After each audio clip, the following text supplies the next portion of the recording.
Hoje eu queria compartilhar com vocês é, a apresentação que eu fiz ontem na aula de encerramento da disciplina A Arte e a Ciência da Meditação na UFRJ, onde eu contei um pouco da nossa história sobre o nosso envolvimento com a meditação e a cultura sintrópica. Eu descobri as práticas de meditação, como eu já mencionei outras vezes, em 1974.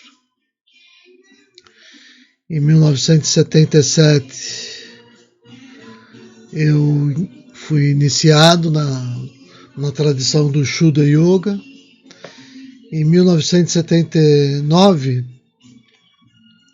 eu tive a oportunidade de conhecer esse trabalhinho aqui do Ashana Atma, né? Que aqui já alguns anos mais tarde. Aqui a gente mostra a Cássia com a escolinha, a primeira escolinha Shuddha que tinha sido iniciada ali. E porque Cássia se juntou a nós depois do nosso casamento, em 83, a esse trabalho. Então é um pouco sobre isso que eu queria compartilhar hoje com todos. Aqui a nossa experiência, então, depois do nosso casamento, a gente contribuindo com os trabalhos do Ashana Atma e como ele funcionava lá, né? Aqui ficava, a gente chamava de Areia Branca, uma região ali de Aracaju, já próximo do que eles chamam de Mosqueiro, aquelas região de praias ali que você vai pela Avenida José Sarney. Então, bom, a experiência ali do Ashana Atma levou a gente para uma experiência distinta, porque ali era a experiência do Ashana, fechado. Depois chegou a fase de você ir para a cidade, porque é na cidade onde os desafios se apresentam. Então, de você preparar uma nova instituição, onde a gente viveria a cidade toda como esse lugar sagrado, como o Ashram, né? E a experiência foi feita, então, em Neópolis, ali na beira do Rio São Francisco, onde a instituição comprou um terreno assim muito baratinho, porque era uma região muito assim árida, devastada, e que não existia nada ali. Nada, né? Então aqui você vê uma visita minha e da Cássia ao Francisco, que nessa época ele já se alternava, já se preparando para deixar o Ashram e para vir morar definitivamente aqui nesse projeto. Queria que todos prestassem muita atenção nessa entrada, onde está a Cássia, e nisso que a gente visualiza, a partir daí, né? Com o rio ao fundo e tudo mais. Porque eu quero mostrar um pouco do que aconteceu nessa região quando você começa a introduzir ali alguns princípios disso que a gente chama de cultura sintrópica. Eu preciso dizer que esse termo, obviamente, não se falava nisso naquele tempo, né? Era um modo, vamos dizer assim, ocidental de se referir ao que nós chamamos de Shuddha Yoga. Mas eu fui introduzido a isso pelo Francisco, numa das minhas primeiras visitas lá, em 1979, quando não se falava do termo sintropia especificamente, mas a gente falava na negentropia, que é a mesma coisa, mas como a palavra sintropia é mais simpática, com o tempo ela se impôs.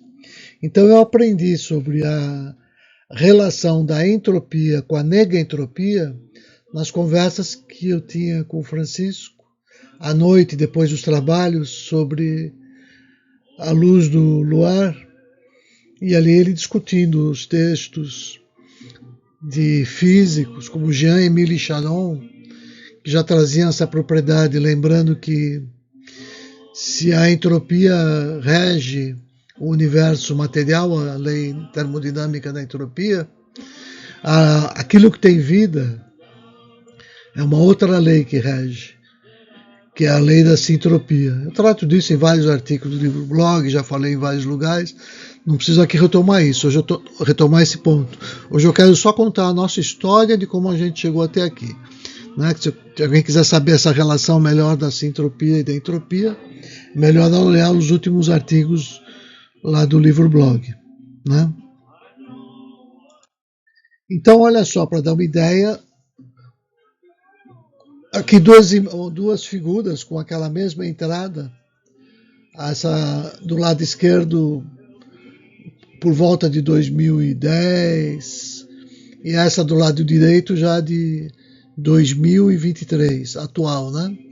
E para chegar a essa experiência desse florescimento, né, sintrópico, precisa entender o que é isso. E aqui quando a gente olha para a natureza, claro, a gente sabe muito bem que uma expressão que as pessoas conhecem melhor até do que cultura sintrópica, por hora, é a expressão agricultura sintrópica.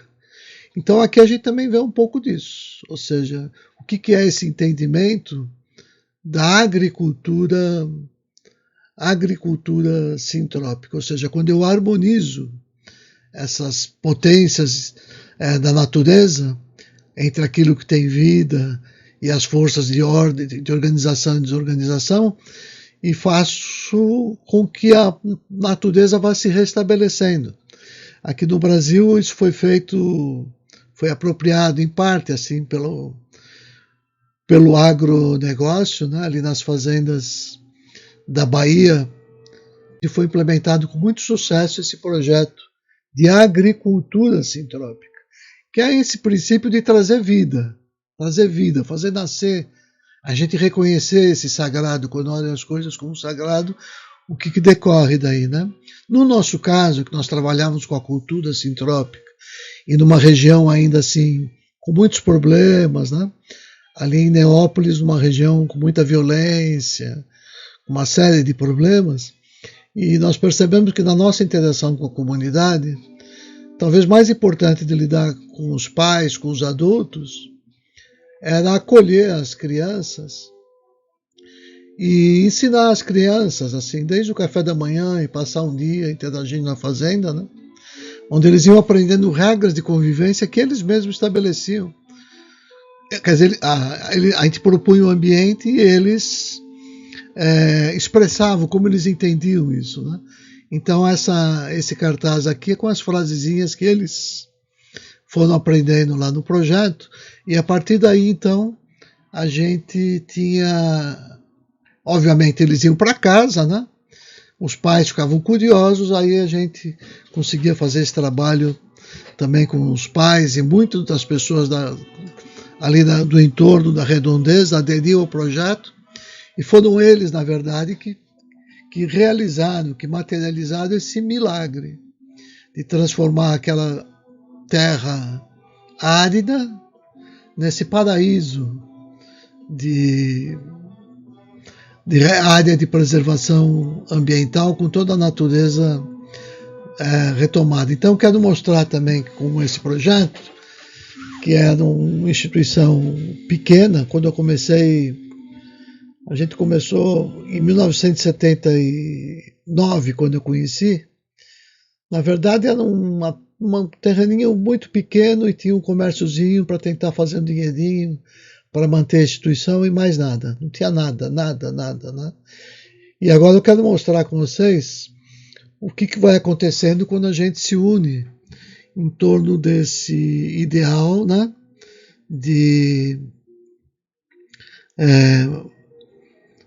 do Shuddha Yoga, ou seja, quando a gente começa a entender o que é a meditação, para que ela serve e como ela atua em nós, né, iluminando a nossa razão e despertando em nós, que é esse o papel da meditação, despertar esse sentimento intuitivo, esse sentimento de integração com o universo, que a gente chama de sentimento sintrópico, que revela o nirvana por trás do samsara, né? Que revela o sagrado de todas as coisas, revela que as águas são sagradas, os rios são sagrados, né? A natureza é sagrada. Então, quando eu olho para a natureza, com esse olhar, o tipo de ciência lógica, racional que eu desenvolvo é uma ciência que está subordinada a esse olhar, né? Então é uma ciência que não é como essa ciência que a gente ainda vê, né? Que por não levar em conta, por não ter como a rédea, né, do seu projeto racional esse sentimento, ela, na sua pseudo-neutralidade, está encaminhando a humanidade para a beira do abismo, né? E o projeto da gente aqui é mostrar que não, que quando começa a conciliar algumas esferas, que todo mundo sempre conheceu ao longo da história, mas nunca soube integrar direito, né? A gente encontra soluções para os problemas dos dias atuais. Então foi um pouco disso que eu tratei na aula de encerramento do curso de meditação, mostrando ali para a turma, né, que foi para isso que a meditação surgiu. Surgiu assim como os grandes mestres da antiguidade que tinham esse acesso assim, a essa compreensão superior da realidade, como é que eles iam levar isso para as pessoas, né? Primeiro ensinando a elas a se aquietarem, né?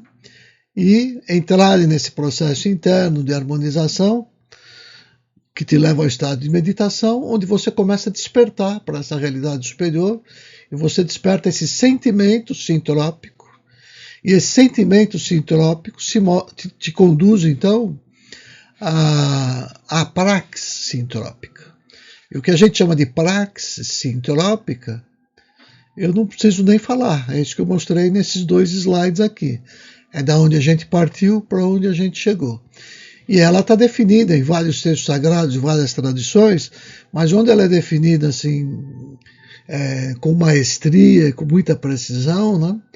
Que é no texto que revela o Shuddha Yoga, o puro Yoga, é o texto que contém o diálogo entre o Sr. Krishna e Arjuna na Bhagavad Gita, né? Então ali se fala o que é a praxis sintrópica, que é a essência de todo o trabalho que foi desenvolvido aqui nessa célula semente da cultura sintrópica, que é a Fazenda Mãe Natureza. Uma célula semente, porque ela deve se reproduzir, a gente quer que ela se reproduza pelo planeta todo, para que o planeta todo se transforme nessa riqueza que é a simplicidade, né? Que é a riqueza que está na vida das espécies, das plantas. Então eu queria comentar um pouquinho sobre isso nesses slides, né? Que é a cultura, que é de fato a cultura do yoga, que é a cultura do sintrópica, do Shuddha Yoga, né?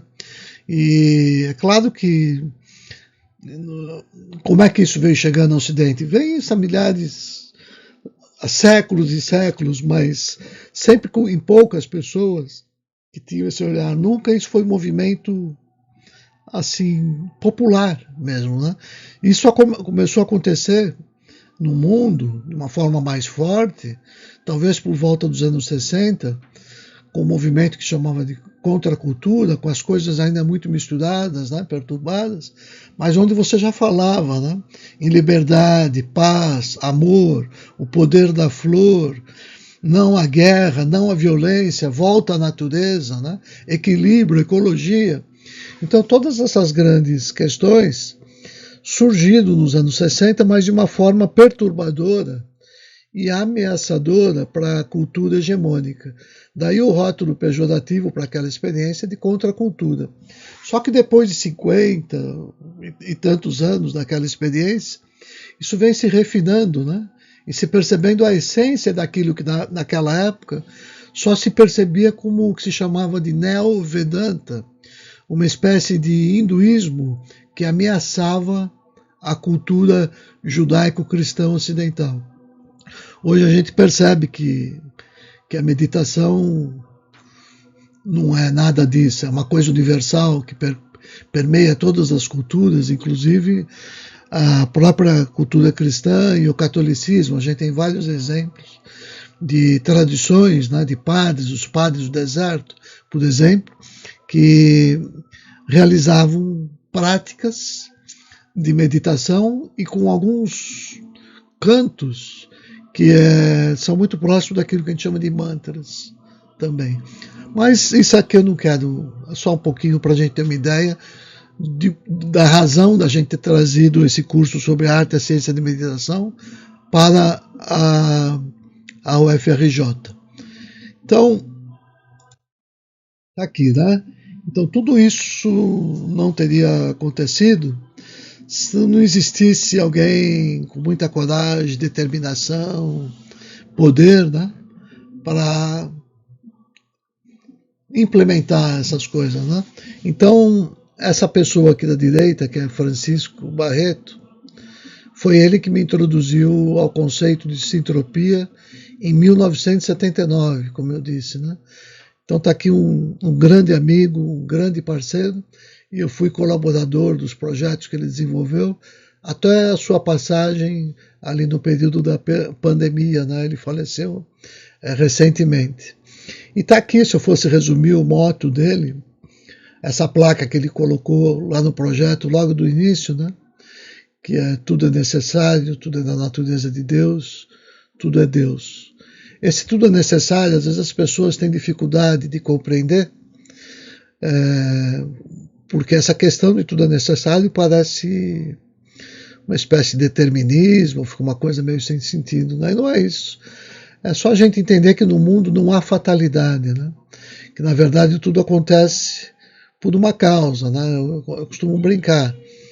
Se você tem de um lado o fogo, que é a natureza, e você que é um ser vivo coloca a mão no fogo, necessariamente a tua mão queima, não pode ser de outro jeito, né? Então, se você não quer que queime, você tem que aprender sobre as leis da natureza para que ela te encaminhe por outros caminhos, também todos eles necessários, segundo as suas leis, né? E esse entendimento traz para a gente uma grande esperança e confiança e um certo otimismo que a gente pode transformar a realidade se a gente partir desse princípio, né? Que tem um ditado popular que diz: é necessário ser muito profundo para se compreender que não há nada de errado no mundo. Isso parece tão estranho, ainda mais nos dias de hoje, com essa questão das guerras, das injustiças e tudo mais, né? Mas o que essa frase está chamando a atenção para a gente é sobre essas duas palavras mestras, né? O mundo como a gente vive, com todos esses problemas que a gente chama de samsara, principalmente no budismo, e o mundo criado por Deus, que a gente chama de nirvana, ou seja, aquela realidade que é subjacente a essa outra realidade. Então, quando eu me esforço não para mudar o outro, fazer o outro conforme eu sou, mas quando eu me esforço para eu mesmo me modificar, me adequar à realidade, eu começo a entender isso, que está tudo certo, está cada um no seu momento e o nosso trabalho para ajudar é a gente se modificar, a gente crescer na nossa luz, para que o nosso exemplo se irradie.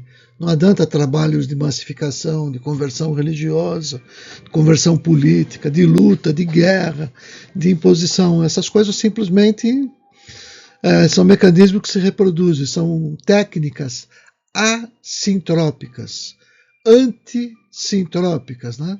Contrassintrópicas. Então, a gente aprendendo que não é bom a gente ir pelo caminho contrassintrópico, como se entendia até os anos 60, pelo menos, quando se chamava de contracultura, né? Esse esforço de iniciar uma nova civilização, uma nova forma de convívio no nosso planeta, ainda mais que a partir dos anos 60 começa a haver essa integração Oriente, Ocidente, o mundo não são mais duas esferas divididas, uma esfera dividida na metade, né? Mas começa a haver esse diálogo, né? Entre a racionalidade ocidental com uma certa intuição, uma certa aparentemente um olhar irracional do Oriente, né? Mas que na verdade ele se revela outra coisa. E dessa interação nem é um exclusivamente nem o outro, mas é essa interação que inaugura a cultura sintrópica que começa a surgir nos anos 60 e com uma certa força, inclusive no Ocidente, né? Então é como se aquele Vedanta, aquele conhecimento que saiu da Índia, ao encontrar o conhecimento do Ocidente, a ciência moderna, e assumir a sua roupagem, dá origem a isso que vai definir o que é a ciência do terceiro milênio. Então, tudo isso eu aprendi nas minhas conversas com Francisco Barreto, já ali no início de 1979. E, curiosamente, é óbvio que ele não falava disso com qualquer pessoa, né? Não que eu não fosse qualquer pessoa, mas eu digo assim, ele respeitava muito as idiosincrasias e o contexto onde ele estava inserido. Então, se ele se inseria ali, numa região de pescadores, ele ia utilizar a linguagem adequada àquela população. Então, ele gostava muito de falar nas parábolas da Bíblia, porque as pessoas cresciam ali, muito influenciadas pela igreja, pelos pastores, pelos padres, né? Então ele tinha muito mais facilidade para trazer à luz o significado profundo daquelas verdades que as pessoas sabiam, mas ainda não viviam. E no meu caso, ele sabia que eu tinha um interesse e a minha busca pela verdade era uma coisa muito forte, né, que era o grande tema da minha vida. E ele tinha essas conversas, então, que ficavam nele no limite do que a gente hoje chama entre ciência e espiritualidade, que naquela época eram duas coisas totalmente separadas, mas que hoje em dia já começam a se aproximar. Então está aqui para ter um exemplo assim, né? Francisco foi essa pessoa que ele mesmo passou por uma grande transformação na sua vida, e isso aqui é o que melhor define o que foi essa mudança, né? Quando ele era jovem, estudante da UNB, ele foi militante assim de facções de esquerda bastante radicais, né? Que acreditavam na tomada violenta do poder, de tudo mais, né? Mas que daí ele percebe que nessas pessoas que, apesar de falar em justiça, poder para o povo, na verdade o que eles nutriam era o amor ao poder, né? Então aqui essa frase que ficou como placa na fazenda: há homens que amam o poder e outros que têm o poder de amar. Quando ele viveu uma tal experiência lá mística, espiritual, de um dia para o outro ele deixou uma vida, toda a sua vida passada de esquerda, para se tornar um espiritualista de vanguarda, não simplesmente um religioso, no termo assim mais simples, né? Mas um espiritualista que age na dialética do concreto e de acordo com o seu contexto, no ambiente onde ele se insere, que essa é a essência do projeto da grande síntese. Então, aqui nessa figurinha aqui de baixo, para falar um pouco disso, não dá para ver aqui, mas aqui de camiseta laranja sou eu, e aqui é um amigo meu, o irmão José, e eu estou dando tchau, porque aqui está o Rio São Francisco, e Francisco está atravessando o rio de balsa com algumas pessoas do projeto, para ir a um vilarejo fazer um trabalho lá de um projeto social. E ele tinha me convidado para ir, né? E eu até hoje eu conto isso, assim, tem um certo bom humor aí, é verdade. Acontece que a barca era uma coisa tão primária, tão primitiva, né? Quando eu vi aquilo assim balançando, praticamente no nível da água do rio, e com um monte de gente dentro, falei, isso aí vai virar. Eu não vou entrar, não. Não tive coragem de ir. Mas Cássia fez questão de ir. Então eu estou ali dando tchau para ela e desejando boa sorte e sucesso para o trabalho que eles vão fazer lá no outro lado do Rio São Francisco, que eu já acho que é da Alagoas. Tenho quase certeza que já é da Alagoas, ali no lugarzinho onde eles vão, né? Porque o rio faz a fronteira, né? É um povoado de Alagoas.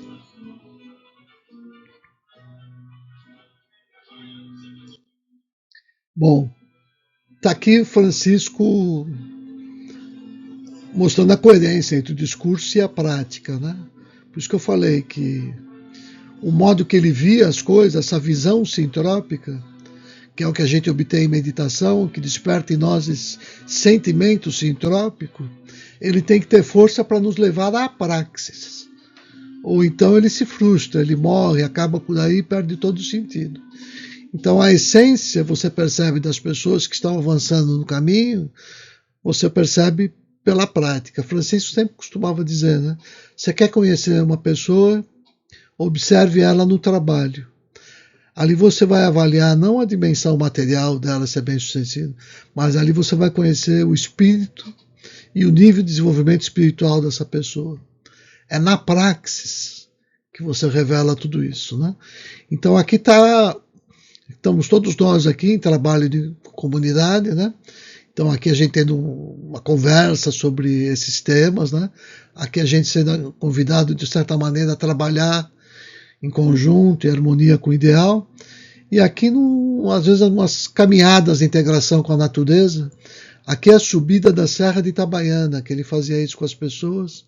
Às vezes eles passavam a noite na serra, e ali viviam uma série de experiências assim fortes, mais bonitas, né?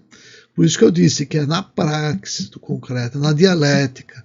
Ou seja, o verdadeiro espiritualista não é aquele que nega a matéria, né?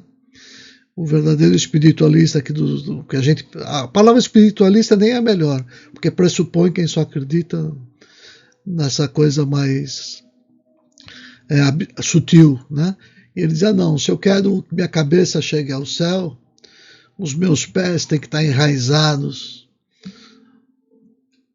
na região mais densa da Terra, porque é daí que tudo se vivifica, é aí que eu busco harmonia, né? De um lado eu tenho a luta desses processos entrópicos da matéria e o lado sintrópico do espírito, e nesse jogo de yin e yang, né, que são essas duas forças, né, que eu chego à busca do tal, do equilíbrio ou da unidade, né, que tem outros nomes dependendo da instituição, mas é essa ideia de ter essas duas forças harmonizadas e equilibradas, que é o que produz a revelação do sagrado e a gente descobriu o nirvana sobre o samsara.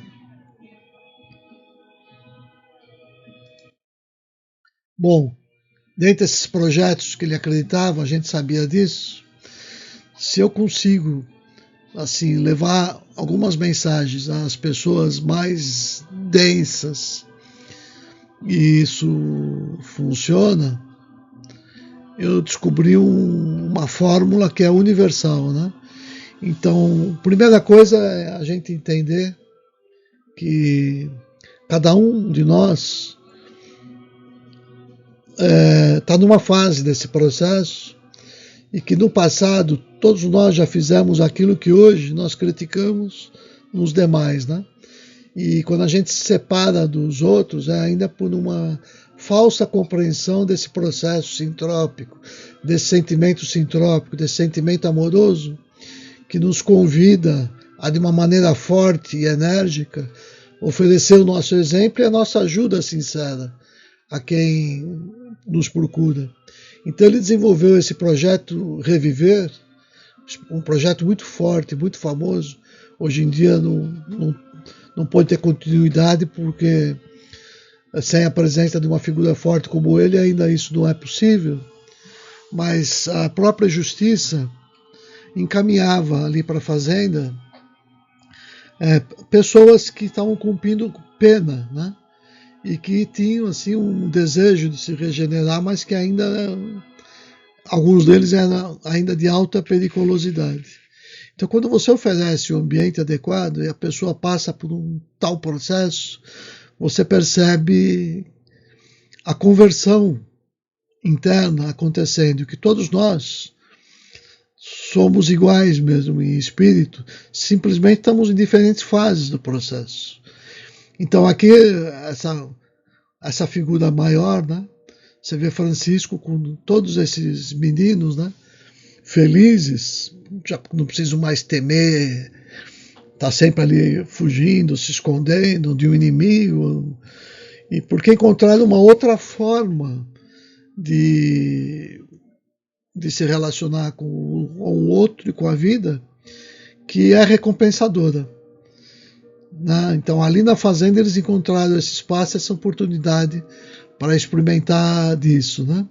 Lá tinha muito trabalho, se exigia dele muito trabalho, né? É um trabalho forte, forte. Você começava com o dia do trabalho, trabalho, trabalho. Então, eles, na verdade, é que sustentavam a instituição, porque eles têm força, né? São os touros. E quando orienta essa força, essa energia para o bem, você começa a materializar uma série de coisas que pareciam impossíveis. Então a instituição começou a prosperar porque essas pessoas carregaram as pedras, trabalharam na marcenaria, construíram os prédios, capinaram, plantaram, adubaram, né? E em troca receberam a oportunidade de ter uma segunda vida, que é a volta para o casamento, de onde às vezes tinham já separado, a volta para os filhos, a volta para a sociedade, a volta para ter uma nova oportunidade de trabalho. Ou seja, descobrindo esse outro olhar que você percebe a vida como sagrada. Esse projeto aconteceu dentro do Reviver. Isso era tão forte que doaram para a instituição um ônibus, que era exatamente para poder fazer alguns passeios com todo esse grupo, né? Então eu pus uma foto aqui do ônibus que eu achei muito bonito, como o ônibus era pintado e arrumado, por eles mesmos de lá, inclusive. Então, aqui agora já caminhando para 2010, né? Já estou indo para chegando mais próximo aqui do presente. Essa foto já estou eu, Cássia e Francisca ali numa conversa, e já faz parte depois do meu retorno do Canadá, né? Eu já com um projeto com algumas ideias em mente e conversando com o Francisco para estabelecer uma nova parceria para desenvolver alguns projetos aqui no Rio de Janeiro. E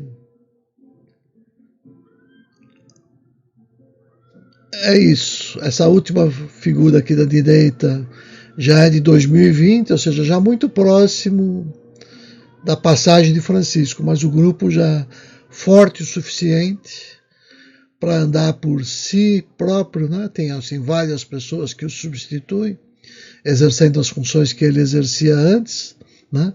Mas então é muito importante aquilo, de entender que não existe um salvador da pátria, que o verdadeiro projeto se instala, ele é verdadeiramente vitorioso quando ele se emancipa dos seus principais líderes e mentores e ele ganha vida própria, que é o que aconteceu com a grande síntese, né? Que hoje ela caminha, está na mão de um corpo grande, forte, de instrutores religiosos e de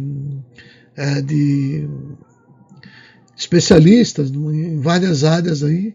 Deve ter um corpo, sei lá, só de voluntários, eu não sei. O pessoal que trabalha, talvez lá hoje tem uns 50, 60 ligados à diretoria, não em torno dos que frequentam. Então é um grupo que, apesar de ser pequeno, né, mas quem vai lá se impressiona com o tamanho da obra que foi feita e que eles mantêm, ainda sendo poucos. Então tá aqui, isso aqui é nos dias atuais. Então, quando eu pus aquela foto mostrando a entrada daquele lugar árido e tudo destruído, né? Que dificilmente alguém acreditaria que ali nascesse qualquer coisa. Depois de um trabalho sério, é isso que você pode obter em qualquer lugar, né? Então, se você está em descrédito, em crise com a tua tradição religiosa, perdendo a sua religiosidade, né? Perdendo o seu contato com o sagrado, não tem como eu olhar para uma imagem como essa e não entender que aqui o sagrado está presente, independente de qualquer vinculação, a qualquer denominação religiosa, né? É só a gente perceber essa energia, né? Que é a energia sintrópica. E é isso que eu chamo então da nascente cultura sintrópica. Essa cultura de praticantes de meditação que olham para a vida como uma coisa sagrada e que levam esse sagrado para a sua ação e, nesse sentido, trazem um sagrado para o mundo, respeitando e harmonizando a natureza, as plantas, cuidando e zelando, né? Então, essa é a experiência dos dias atuais que eu queria mostrar como está hoje, comparando com aquela foto que eu pus de 1989, que a Cássia está naquele portãozinho de entrada. Então tá aqui, né? Esse é o pessoal que trabalha lá como voluntário, eles em uma espécie de assembleia ou alguma coisa assim, né? Discutindo ali, ou tendo reuniões, que eles têm esses encontros semanais, né? Então, é uma coisa muito forte, a gente percebe por aqui. E a seriedade, a compenetração, o cuidado que as pessoas têm de preservar essa energia, essa consciência, melhor dizendo, essa consciência de sagrado que dirige a comunidade. Porque hoje não é uma pessoa que dirige, é uma consciência. E as pessoas se afinam a essa consciência que foi implementada. Então a função do dirigente é ter sensibilidade para auscultar essa consciência por meio do coração. Né? Eles até brincam, chamam isso de rádio coração. Quando você entra no dial, porque é dali que existe toda essa coisa que foi implementada ali naquele lugar, né? Então está aqui, um projeto crescendo, né, de uma maneira multicultural, né, respeitando o sagrado de todas as tradições da natureza. Então, isso aqui é um lago que se formou perto do rio, né? E que você vai percebendo uma área de preservação, né? Eu não sei nem falar sobre isso porque eu não convivi tanto assim lá nessa etapa mais recente. Então não sei as particularidades de cada um desses projetos. Mas aqui, quando eu começo a olhar as construções simples, eu percebo que a riqueza não está na qualidade do material empregado na construção. A riqueza está na qualidade da energia, do suor empregado por cada um para dar o seu melhor e fazer o seu trabalho com perfeição. Lembrando a definição da Bhagavad Gita, né? Que yoga é maestria sobre as ações. Né? Então, quando eu busco a perfeição, quando eu busco a beleza estética, quando eu busco a conexão com o sagrado, quando eu busco a harmonia, eu entrei nesse processo, né, do Shuddha Yoga que a gente chama sintrópico, que está então ali servindo, como eu disse, de uma semente, de uma célula semente para essa nascente cultura sintrópica. E um polo de radiação dessa célula semente, é outro nome que eles trabalham muito lá, é a ideia de universidade do coração, que é uma universidade que trata de todas as questões, inclusive da ciência, mas pensada sintropicamente, a partir desse sentimento que você desperta em meditação e que você alcança nesse contato íntimo com o seu coração, né? Então, pronto, aqui mais algumas imagens de como as coisas estão ali dentro daquele lugar que eu apresentei antes, né? Lembrando que são poucos trabalhadores e é incrível pensar que tudo isso é cuidado por tão poucas pessoas. Vou passar rapidamente.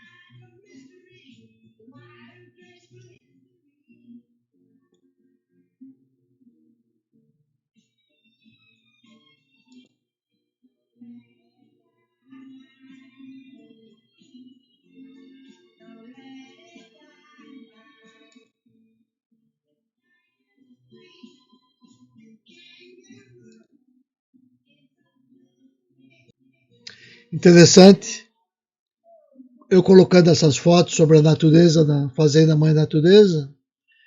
E de fundo aqui eu estou ouvindo essa musiquinha que acho que dá para ouvir na gravação, que é exatamente uma espécie de hino sintrópico. É quando surge essa intuição nos anos 70, né? E é talvez uma das primeiras referências que eu vejo assim na música popular, né?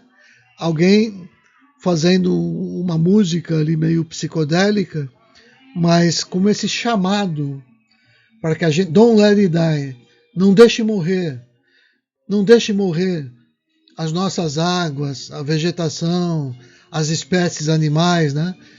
Vamos observar o sagrado, fazendo. Então essa música, que é dos anos 70, já é uma das primeiras, uns primeiros sinais, assim, ainda no seio da contracultura, né? Apontando para esse ideal sintrópico, que agora começa a se materializar de forma mais forte dentro dessas células sementes, né?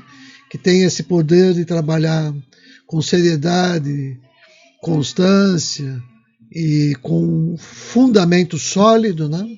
Sobre aquilo que nos anos 60 era ainda tudo assim muito experimental e feito sem responsabilidade na época. Mas essa canção a gente percebe a inspiração que ela teve, a força que ela tem por esse lugar de onde vem, né?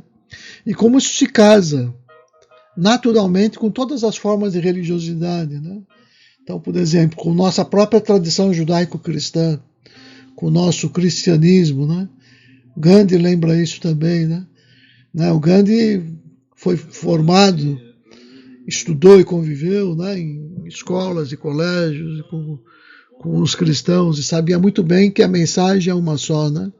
Que na verdade existem algumas diferenças culturais, mas se hoje em dia Jesus e Krishna se encontrassem, eles abraçados concordariam em quase tudo. O problema é que os hindus e os cristãos é que tem conflito, né? Mas esses grandes seres que representam, que fundaram essas tradições, provavelmente iam ter muito claro que os seus seguidores é que estragaram tudo, porque a mensagem deles é aquela que eles mesmos teriam um para o outro, né? Então, então tá aí, né?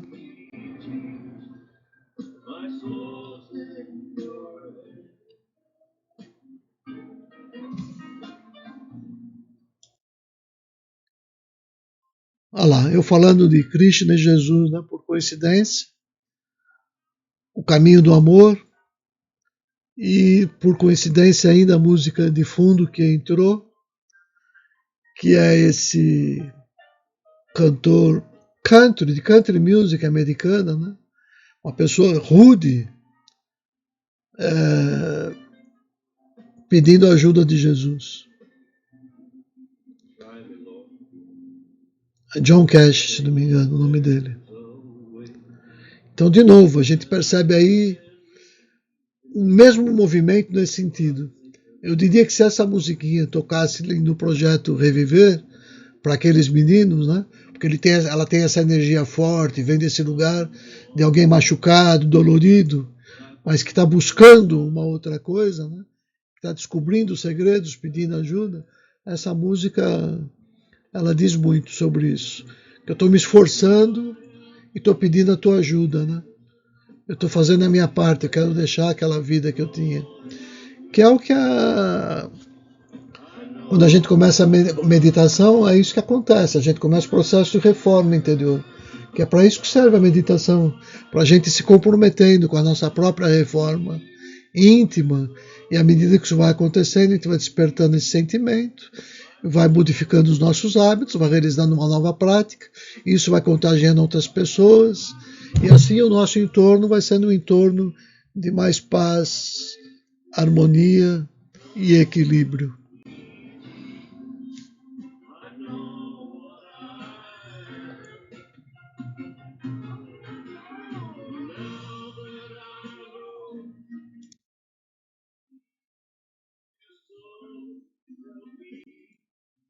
Eu acho tão bonita essa área Aqui tem alguns bambus só, eu não tenho a foto dessa vez. Mas tem um caminho de bambuzal fechado em cima, dos dois lados, que é uma coisa, quando a gente entra ali, é uma coisa, parece uma experiência mística, só daquele caminhar ali. Aqui, aqui é o começo desse caminho, mas é lá na frente que acho que está aquilo que eu estou me referindo. Então, essa consciência, né, tudo no mundo passa, todas as coisas passam, né, as dificuldades, as dores, daí a gente ter fé, né, de que tudo passa e isto também vai passar.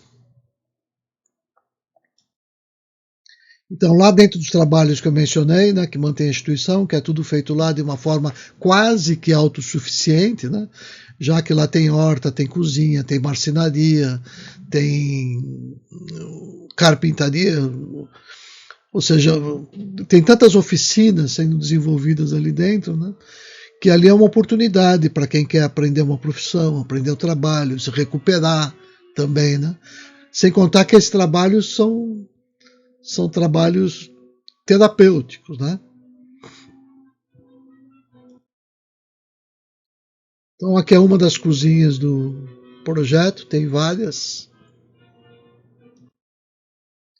E aqui é a prainha que tem ali dentro da fazenda. Essa praia é dentro da fazenda, do Rio São Francisco. Então aqui a oficina. A gente pensa assim que não é nada, mas olhar um galpão desse tamanho, quando a gente chegar lá, e pensar que tudo isso foi feito por, sei lá, no início meia dúzia de voluntários, né? Depois outras pessoas foram chegando e o projeto tomando vida.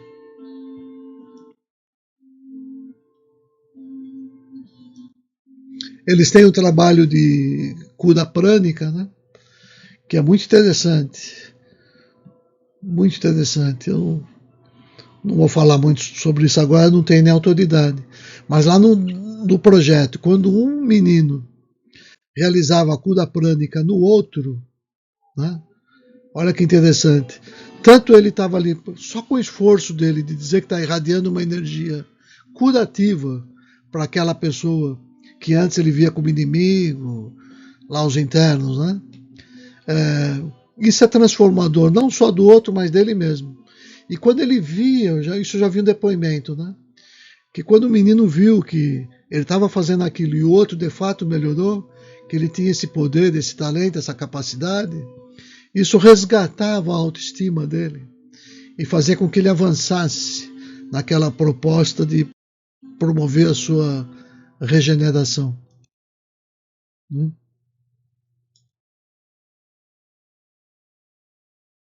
Aqui alguns dos espaços, tem vários assim, né? Que fazem parte desse.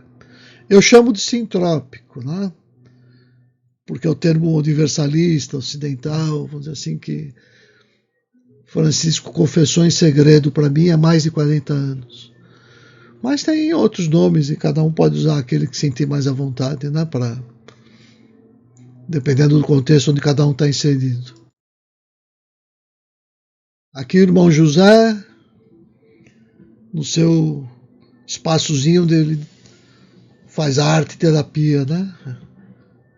O irmão José gosta de pintar, muito tempo envolvido com isso. Tem um trabalho interessante nessa área. Bom, tudo isso que eu falei por quê? Eu falei como as coisas estão lá, mas a disciplina é aqui no Rio de Janeiro, né? Aí eu precisava explicar para a garotada lá da turma, né? Por que é o UFRJ e como que essas coisas estavam chegando aqui, né? Então tudo começou quando eu voltei do Canadá com o doutorado nessa área. A minha tese é uma tese sobre a cultura sintrópica, se fosse colocar em português, né? Óbvio que em sânscrito tem outro nome. Mas então, quando eu fui em 2006, essa foto minha com o Francisco é 2006, né? Em 2007 eu ia apresentar a minha tese, então estava terminando de escrever. E ali eu já fui dizendo para ele, estou voltando para o Brasil, né? Depois de 6 anos no Canadá, estou voltando para o Brasil e não tem nada de maior e mais importante que eu vejo no Brasil do que me reaproximar de você e do seu trabalho. E aí ele começou a vir para o Rio para estabelecer algumas parcerias. E nessa foto de baixo dá para perceber ali, né, no Salão Nobre da UFRJ, uma das vivências que ele ofereceu aqui, já preparando o terreno para que esses valores alcançassem a UFRJ, né? Então, por exemplo, desse período, né, já em 2009, eu preparando essa coisa também, até para a vinda de Francisco, começou a partir de 2010, né, a gente já fazia alguns eventos, né? Então, ciência e espiritualidade, como mencionei, Índia em Foco, trazendo as questões da Índia para cá. Por coincidência, nessa época, vem também a novela O Caminho das Índias. Então, tudo aquilo que existia muito preconceito, como dar um namastê, falar um mantra, tudo isso passou a ser incorporado naturalmente, assim, para a sociedade, né? Aí o Francisco veio para algumas vivências, como tem essa aqui, de março de 2010. Então, eu estou lembrando como isso foi acontecendo agora aqui no Rio de Janeiro, né? Então, várias vezes, obviamente, ele veio em casa e nós fizemos esse trabalho de divulgar, né, e convidar pessoas e voluntários para que quisessem ou se engajar ou iniciar os seus próprios projetos, né? Então aqui é quando eu residia ainda em Ipanema. Essa foto, não me lembro agora, deve ser 2017, uma coisa assim. Então é um pouco isso que eu queria compartilhar, né? Porque pouco depois disso, obviamente, eu fiz o meu pós-doutorado na UFRJ entre 2009, 2010 e 2011, mas o projeto que eu estava envolvido com a mudança na política, as questões lá do Celso Amorim, que é quem financiava, e o projeto foi abortado, então eu sofri um pouco as consequências, mas continuei atuando como voluntário, porque eu não ia abrir mão do projeto, simplesmente porque ele não ia ser implantado como estava previsto para ser implantado, e eu ia ficar à frente daquilo que a gente chamava de Laboratório de Estudos da Índia e África do Sul na época. Pouco tempo depois virou os BRICS, né? Tanto que tem um livrinho que foi lançado pela UFRJ, que um capítulo é meu, que é exatamente sobre os BRICS, que já está dentro desse contexto de que a UFRJ ela iria ser a sede dessa universidade dos BRICS. Então a gente ia estar ali dentro desse laboratório alimentando essa semente, mas que não foi possível na época e está tudo certo. Eu segui meu caminho sozinho, pensando então em viabilizar outras formas de inserção, como a disciplina que aconteceu em 2019 na UFRJ. Foi a ementa aprovada e teve uma boa aceitação, a partir daí ela passou a ser oferecida. E ontem, que agora vão começar os trabalhos finais, eu fui fazer a última aula, né? Que já não sou eu mais que dá aula, já tem uma série de professores preparados, e não só já no Fundão, também oferecido na Praia Vermelha, e daqui a pouco em outros lugares a coisa está crescendo, né? A disciplina pegou e está se multiplicando, mas eu fui lá para fazer essa última, para aula de encerramento, uma palestra de encerramento. E aí eu achei que seria importante, para dar esse fechamento para eles, né, contar um pouco da própria história, que as coisas não vêm do nada, tudo vem de um lugar, né? Tem um passado, são 40 anos, e às vezes as pessoas não levam isso em conta, né? Então foi muito bom ter conversado com os meninos, né, e percebido como eles reagem a algumas coisas, como eles ignoram outras, né? E como alguns se deixaram modificar por esses poucos meses envolvido com a prática de meditação. Então essa foi minha apresentação de ontem. E